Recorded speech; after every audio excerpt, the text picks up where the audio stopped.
Jar Jar Binks is the greatest prequel character. Most think that he's just some stupid slapstick buffoon whose only contributions are negative and cringy. But really, he's the only relatable character, and that's why we hate him so much. The Phantom Menace opens to a jumble of trade negotiations with confusing references to behind-the-scenes politics, senators, the chancellor, ambassadors. With almost zero context for all of this, the only thing we can latch onto is the action. Basically just a shiny, jingling set of keys to distract us from the fact that deep down, we have no idea what's going on. The action brings us down to the surface, and it doesn't really let up until Qui-Gon collides with Jar Jar Binks. Suddenly, the action stops. All talk of trade disputes, federations, republics, senators, the chancellor, that all melts away, and the story finally stops and recognizes us, the idiot in the room who has no idea what's going on. This is us, the audience. Up until now, we've just been watching strangers acting out events from afar, but now we're in the thick of things. We're maybe starting to feel a little reluctant about joining this confusing adventure, but these strangers explain what's going on in simple terms.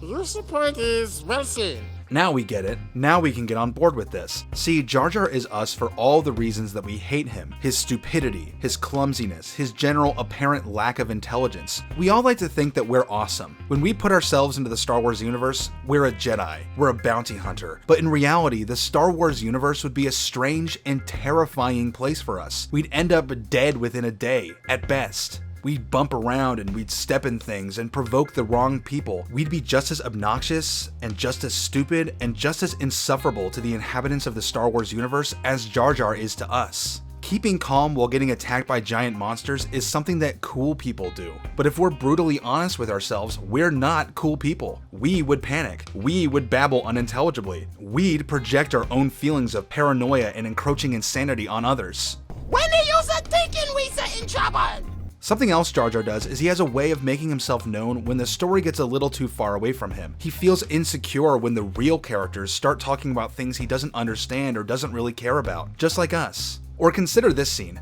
Jar Jar sits outside while the real characters have a real talk. He promptly leaves, signifying that we don't need to involve ourselves in this action. This is for the grown-ups. We can let our minds go out and play until it's time for action again, or something simple enough for us to understand at any rate. But Jar Jar doesn't always necessarily represent our negative attributes. When the story finally picks up again toward the final act, Jar Jar exclaims,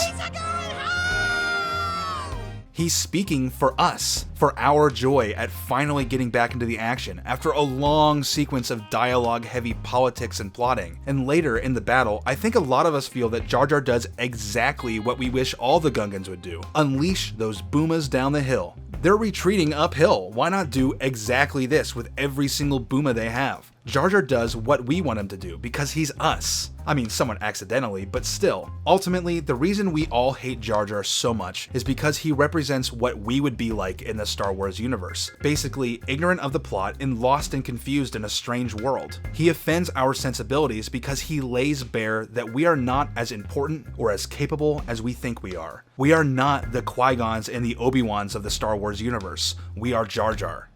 What do you guys think? Am I onto something here? Can you see a little bit of yourself in Jar Jar maybe? I know I can. Make your voice heard in the comments. As always, thanks for liking, commenting, and sharing this video with your friends. And feel free to check out my Patreon if you'd like to support the channel. Thanks for watching, and I'll see you next time.